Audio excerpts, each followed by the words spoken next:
There are several terms that I use frequently on my website and on this channel and the podcast. And I thought it would be helpful to define the terms just to make sure I'm using them clearly and everyone is on the same page with what I'm talking about. So some of these words are going to be non-duality, psychedelic integration, non-dual psychedelic integration, journeying, and unjourneying. So let's start with the first one, non-duality. So non-duality is a term that is used a lot. It's a bit of a buzzword in spiritual circles, and it's used in a lot of different ways. And so the definition that I'm offering here is how I understand the term, and I may be using that in a particular way that's specific to my experience and my practice that may be really different from somebody else. So I don't mean to pretend that I'm defining the term generally for everybody. This is just how I use it and how you'll understand it if you're working with me and how I use it on this channel. So non-duality, it's an old term. It comes out of Advaita, Vedanta philosophy. So Advaita means not two. So non-dual, not two, is how that shows up in English. And so what are we talking about when we're talking about not two? Now, non-duality can quickly get very abstruse and philosophical, and it's really my intention to do the opposite.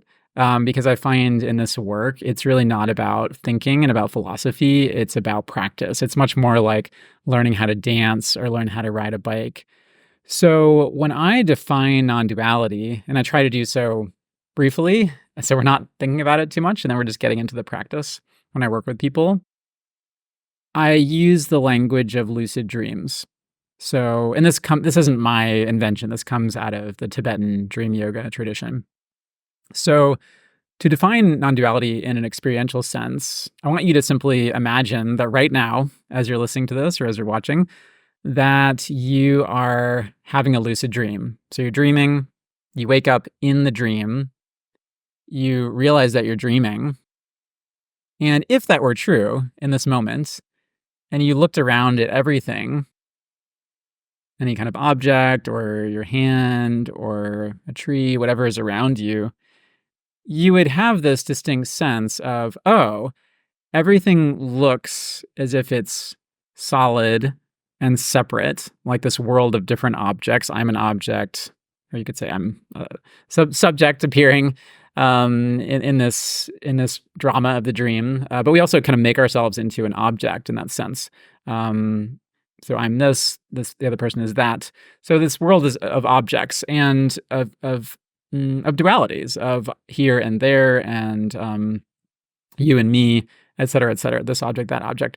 And so in non-duality, what's happening is we recognize the dream, and we recognize that it is all made of the same thing, right? So if you were actually having a lucid dream right now, you would be able to have this palpable sense of, oh, it looks solid and separate, but everything is made of dream stuff. And I'm using that term kind of loosely because it's consciousness, it's the representation of consciousness, the field of sensations, but we don't really know what that is or what it's really made of. I'm just kind of using that just for convenience sake. But let's just say that it's made of pixels of consciousness, the fabric of consciousness, dream stuff, whatever you want to call it. You would have some sense that it's not the actual thing. So, for example, I often use my water bottle because it's sitting right here. So if in this lucid dream you had a water bottle, instead of thinking to yourself, oh, this is a water bottle that's, of course, made of plastic, and, here's my hand, and the water bottle is separate from my hand, you would know that, oh, this is all a dream. So it's all arising in the theater of the mind, of consciousness. So this is made of pixels of consciousness, of dream stuff. My hand is made of pixels of consciousness, of dream stuff. And so the brocade, the fabric of consciousness would become evident, and you would know that everything was actually connected, and that any kind of apparent separation is just something that your mind is generating, like a kind of construct. And so that, in theory, would be available, right? If you were in a lucid dream, you woke up, or if you're in a dream, you woke up to it, it became lucid, you would have that available to you to know that everything was connected. And the reason this is a great metaphor for non-duality is that, in fact, the exact same thing is available when we're awake, wide awake, because this is something from neuroscience, but also in Tibetan dream yoga, there's this sense that actually our experience is always arising in the theater of the mind, because in a sense, we're always dreaming, we're always kind of hallucinating. Because even when we are wide awake, let's just take the neuroscience story, for example. So right now I am wide awake, right? But this bottle, am I really looking at the real, quote unquote, atomic plastic bottle? Well, science would say no. Science would say that what's happening is there's light reflecting off this bottle, it's going to my eyes, and then there's some kind of process happening in my brain, something that we don't fully understand exactly how the brain generates consciousness. It's part of the hard problem of consciousness. But my brain is generating, if that's the way it works, I don't even know, but a representation of this bottle. So this is a representation. It's not the actual bottle. It's like a dream image in the mind, right? And so I'm wide awake and that's happening. So the very process of consciousness, whether you're in a hypnagogic state, whether you're wide awake, whether you're dreaming, it's always arising in consciousness. And yes, it's not always exactly the same when we're wide awake. Presumably, we're getting sensory input, and presumably that's influenced and bounded by the laws of physics, et cetera. So when we're in a dream at night, there's not as much sensory input, and the mind is kind of just playing with itself. So things can get quite loosey-goosey around physics, and cars might fly, or you might melt into the street, or something like that. It can actually get quite psychedelic in that way. But the substance of the experience is the same. It's all consciousness, right? There aren't inherent divisions within it, right? So the division between my hand and the bottle, between me and the wall over there, the sense of I'm a separate subject and that's an object over there, that is something my mind is constructing. And so another classic metaphor that comes from the Tibetan tradition is the metaphor of the ocean and the waves. So usually we live life at the level of duality, which is the wave, seeing everything as separate waves, object, object, object. And then, you kind of look at it in a different lens, and suddenly you see that everything is ocean, everything is water, so everything is connected. And you might say that that's sort of the nature, the non-dual nature of the mind. So the not two, the two that's referring to can be a lot of different things. I tend to just understand that mostly as like subject object. So the sense of I'm separate from you, and I'm kind of the center of this experience, is collapsing into something that is centerless and that is fluid and that is interconnected. And that's an experience. It's a dance. It's riding a bike. It's something that you open up into and recognize, and you feel it alive in your senses. You can see it in the visual field. You can hear it in the auditory field. You can feel it in the haptic and tactile field. It's not a philosophy to me. Once it becomes a philosophy, it's something dead and clunky and dry that you're just ruminating about, and that rumination is actually separating you from the experience. It's sort of like, instead of getting on a dance floor, you're sitting in the corner reading a book about physics because you're trying to understand how to dance. It's really that removed the philosophy, as far as I'm concerned, from the actual living experience of non-duality. And one thing I want to say is, a lot of times in non-dual circles, there is this, in a sense, you could say, religious belief put forward that non-duality is kind of like the ultimate nature of the mind, or the inherent nature of the mind, the natural nature of the mind, the natural state, you might hear. And maybe that's true. I don't ultimately know the nature of anything. I just look at my experience. And I used to think that, again, getting back to the ocean and waves metaphor, the sense of, okay, the true nature of reality, of subjective experience, is the fact that it's all water, it's all ocean. So the perception of separate waves is kind of an illusion. I can get on board with that. I was on board with that for a long time, until I started working with salvia divinorum. And yeah, salvia just does something different, where it's not so focused on trying to cultivate a certain quality of the mind, where you're noticing non-duality, but in fact, it's just helping you notice, as far as I'm concerned, that whatever the mind is generating at that moment is what it's generating. And there's no other possibility. That's just the itness of things, the isness of things. And so in this sense, I'm actually, at least these days, more, and trying to braid this with neuroscience as well, where neuroscience tells us that the brain is like this predictive processing machine, that moment by moment, it's just trying to do its best to predict what's there. And so whatever you're experiencing is just the brain's best guess of what your experience is, like what's around you, and what's happening. And so in that sense, thinking of your experience as just kind of writ on water and just constantly changing, I don't think it makes sense to me to actually put forward this notion that there is some inherent nature of the mind, that the mind is inherently non-dual. And people will say, oh, it's always been that way. It's the true nature. It always will be, et cetera, et cetera. And that can get into some kind of religious belief that there is this non-duality that is a thing that is reified in some sense that will transcend death, et cetera, et cetera.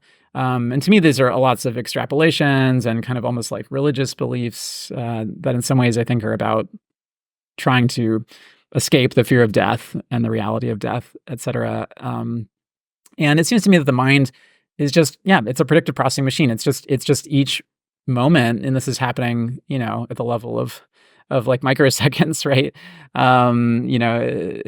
I've read in various studies that a moment of consciousness maybe somewhere in the realm of, I think it's like half a second or less or something like that. Maybe in that 200 to 500 milliseconds, something like that. What we perceive to be a moment of consciousness. And so this is happening very rapidly. The mind just keeps changing, and just generating this new subjective experience moment by moment. And sometimes that predictive processing model or algorithm, whatever you want to call it, is generating duality, and sometimes it's generating non-duality. Is non-duality sort of the true version of things? Is it the ultimate reality? Is it somehow better than duality? I would say the jury is out on that one. I don't think we can really say. I think the nature of the mind is that it's always changing and then it's generating something different each moment. And so I can see how there's such a pull in non-duality, because I was on this, seeking journey for a long time of how can I access non-duality all the time? How can that just be my lived experience 100% of the time? And you can get really good at that. You can meditate a lot, you can take a lot of psychedelics, and you can have non-duality being kind of your new default operating system, to the point where you're experiencing these properties that arise when the mind is in that switch flips, and it becomes just, almost like your new default, where things just feel more open and spacious and connected. And there's this palpable sense of everything being very dreamlike. But I think with any state of mind, there is the potential to get attached to it. And some people would say non-duality isn't a state. It's just the underlying nature. When you access that, that's just your new, the new mode of being. In practice, I find that's just not true. I've read diaries of ancient Tibetan masters who would, even after a lifetime of meditation practice, would still say, there are times when my mind drops out of this experience and I'm still working on it. Anybody that I know in the spiritual field who has, really taken a decades-long project in this work will confide in me that it's not available all the time. And those who claim that they do have it available 100% of the time, when I get to know them, it seems that that's not true, because the problems that they're facing, the challenges on a day-to-day basis, and the dualities that their mind is generating seems evident to me. So, I don't personally think that non-duality is some kind of ultimate state of the mind, or perhaps natural state. It seems like something that requires a lot of cultivation. It's quite liberatory to have been in just one mode of being, where your mind is constructing duality almost all the time, and then you have these little glimpses, and then things start to open bigger and bigger, and you see that your mind has many more possibilities than you thought. And that in and of itself is quite liberating. It's like your mind doesn't have to be confined in a room all the time. You can actually go out into the meadow and look out at the horizon of consciousness, and that's quite liberating. But does your mind stay there all the time? No, sometimes it goes back into the room of duality, and that's okay. You don't really have any control over that. At least I don't feel like I do. And that's been one of the revelations of salvia divinorum. So to me, I think that non-duality is a state, I would say. I don't think it's an essential nature. It seems like a state that you can cultivate. It's a state that you can also get attached to, which can create a certain kind of suffering and a certain attachment to spiritual attainment, spiritual practice. But it feels like there's a deeper relief in just recognizing that the mind will be in whatever state it is, and you don't have any control over that. And then you can also just let go of the attachment to needing relief, to needing a spiritual liberation, to needing a spiritual practice, and just recognizing that whatever's happening is happening. And that's just what the mind is generating moment by moment in that moment. And that's it. So that's just where I stand right now, but I still have hopefully many years ahead of me of more exploration and things might change. We'll see.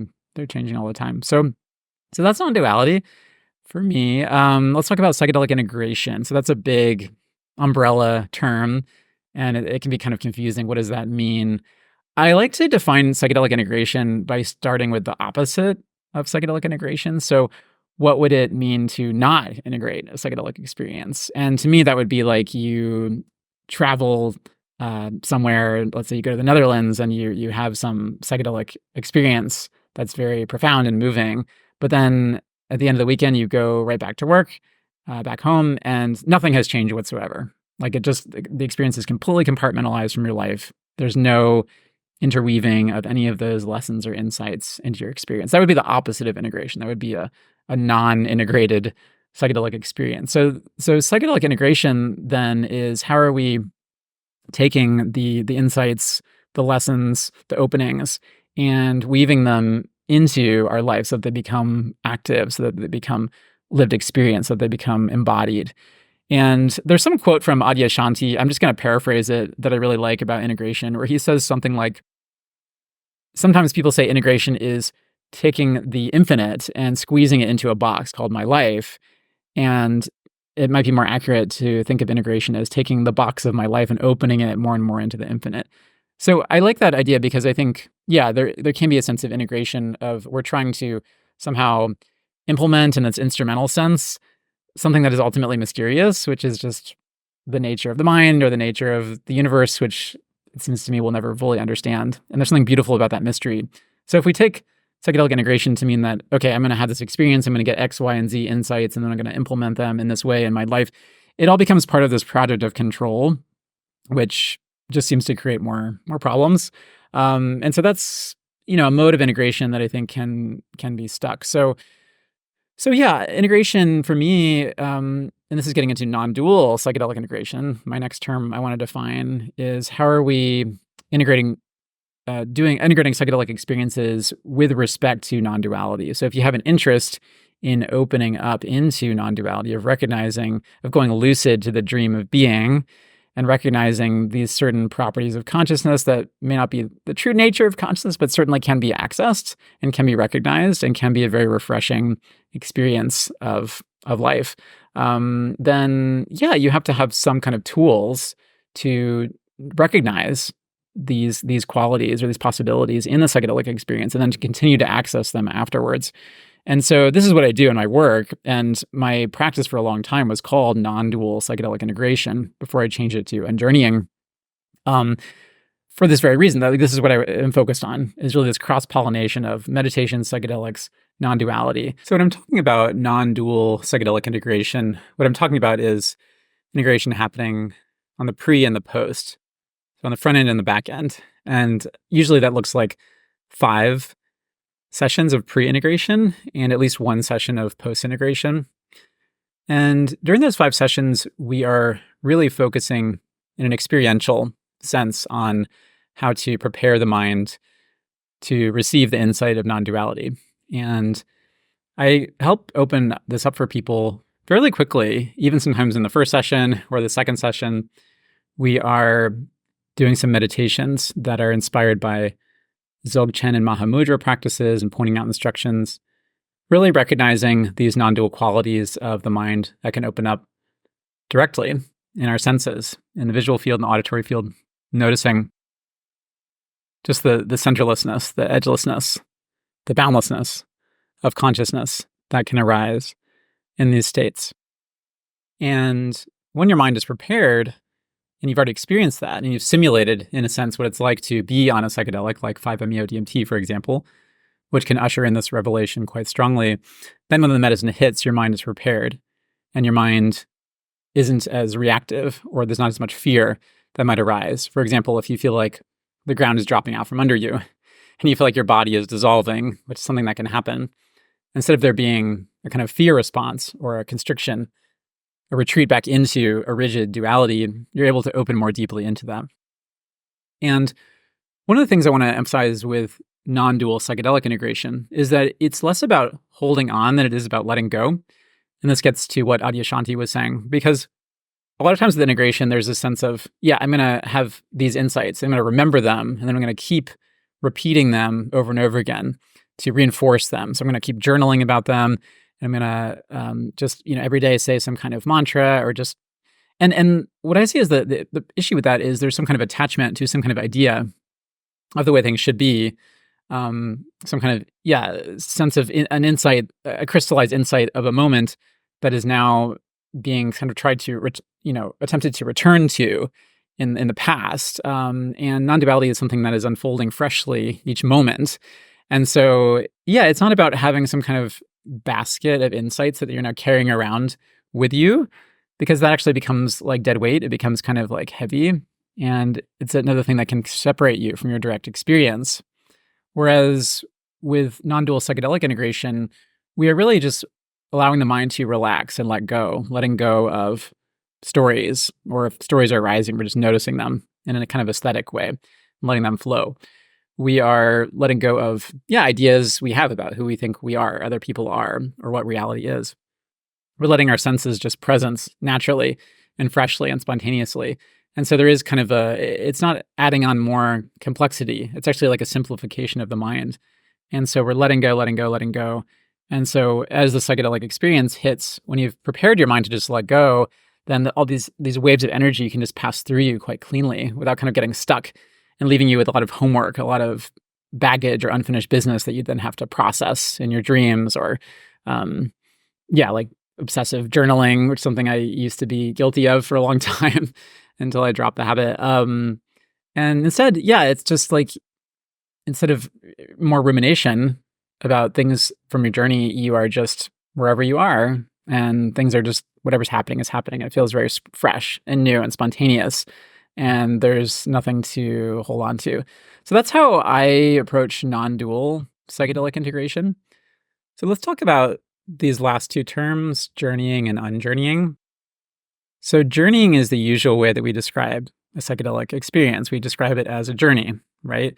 And so there's some sense of travel or some sense of displacement or going elsewhere. And that can look like a lot of different things. So it could be a journey, an interior journey, a journey into the self, a journey into the unconscious, into your past, into your deepest fears, your childhood trauma. It could be a journey into your body, of experiencing your kind of energetic flow of your body, or there are pockets of sensation where trauma is held. Maybe you're going into that in a microscopic way. It can open up in a very expansive, kind of mystical way into energy. So these are all forms of journeying. It could be a journey, an exterior journey, a journey that might feel like some kind of astral travel to another realm, to some kind of other dimension or hyperspace, to an alien world, to meeting entities, to heaven, to hell, all sorts of places that you can travel. And these are all quite mystical and can be illuminating and interesting and fascinating. And I think it's inevitable. I could be wrong. Maybe some people just skip over the journeying, but I think it's inevitable that when you start using psychedelics, you will journey. I mean, at least that was my experience. I had pretty much everything that I described to you has happened to me at some point in these various psychedelic experiences I've had. And that's fine. And a lot of people just, that's what psychedelics are for them. It's a way to travel, and maybe it's a form of recreation, or maybe there's, like the 5-MeO full release experience is something they want to return to again and again. And, I have no judgment about that. It just hasn't been my path. And, for people who are interested in an alternative, there's something else that has emerged for me that I'm eager to share with people and kind of coach them if they're interested. And it's not something that I'm alone in. I've talked to many people who have shared this particular divergence from the journeying path. And for lack of a better term, I just call it unjourneying for now, to distinguish this kind of more mainstream journeying. And unjourneying, as I've shared in a previous the previous podcast or episode here, was it's something that I first heard about with the story of Neem Karoli Baba. So for those who don't know, Neem Karoli Baba was Ram Dass's guru. And supposedly Ram Dass gave Neem Karoli Baba LSD at a fairly high dose, and absolutely nothing happened. And some people say, oh, it was just sleight of hand, or he was just fooling Ram Dass. It was, the story is apocryphal. Maybe it is. Ram Dass really swears by it, or he swore by it, and he supposedly went back again and tried it again really, with a skeptical mind, really watching to make sure that Neem Karoli Baba didn't deploy some sleight of hand or trick. And the same result happened. He gave him a high dose. There was no psychoactive effect. And again, maybe the story is completely false, and that's fine if it is. But let's just say, for the sake of argument, that maybe it is. That's kind of an interesting possibility. The possibility, even theoretically, that somebody's mind could be so trained to be so present and direct with their experience that the energy arising from a psychedelic like LSD would kind of just pass through them or have very little effect, or just be, not really deviating much from their baseline experience. And so I had that in my mind, and then I once was taking an attempted journey that failed on mushrooms, and at this time I was having this chronic inflammation from lion's mane that somehow seemed to make it very hard for me to journey. It felt like there was a blockage neurologically in my brain, so that my typical journeying that I was used to, especially with music, having these kind of cosmic bliss out experiences on music, just weren't available anymore. And so instead, I was thrust from journeying into just the experience of now, just being really, really, really vividly present. And it felt like the mushrooms were evoking this kind of vibratory feeling of just being present in the texture of now.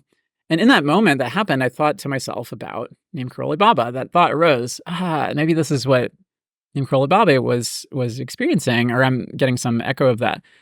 So that was the birth for me of this practice of unjourneying. And once that happened to me, I started to explore with other medicines. So I tried mushrooms again. Similar kind of thing where I was with a friend, we were at a flotation tank, and I did a gram of mushrooms, and I was thinking I would have this cosmic kind of bliss out opening 5-MeO flavored thing. And instead I couldn't go anywhere. And I just got out of the flotation tank. I just sat on the steps and just stared at the fluorescent light and listened to the fan. And then I realized again, I'm just really, really, really here, and there's nowhere to go but this.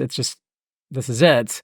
And then I really started to make that my practice. I thought, well, if I can't journey, I guess I'm really just going to do the unjourneying thing. And ayahuasca in particular was very, very helpful for me with this. That medicine is very powerful. It can take you into all sorts of realms. But at least in the circle that I was practicing in, we would sit up and, instead of kind of lying down in some circles, they do that. And sitting up and just listening to the music and being really present with the instrumentation and, the experience of others in the circle and the singing and taking part in the singing, I felt myself to be so present. And I felt like the medicine was really encouraging me to just stay almost like a super glue for my mind, to stay here, stay in the flow. And it almost felt like my mind was like a instrument itself that was really out of tune because it just wanted to be sort of elsewhere or dissociated. And the medicine was like tuning and tuning and tuning my mind to the point where it was in the same frequency as the music. That's how it felt, at least. And then, this is what it feels like to be here, to be now, to be fresh, to be vividly connected to the moment. And so that was unjourneying with ayahuasca. And I've explored this with other medicines as well. 5-MeO and salvia are interesting medicines to unjourney with, because both of them have this profound capacity to sweep you elsewhere, especially if you're vaporizing them or smoking them. It can be a very fast acting feeling of whoosh, just taking you to some other realm. And so in that sense, there's this metaphor that I've used previously of surfing that I think is relevant to working with those medicines, because when a medicine like 5-MeO comes in, it's like a big wave. And yeah, you can try to fight it, but it's going to hurt. Or you can just surrender and have it wash over you and dissolve you into the ocean.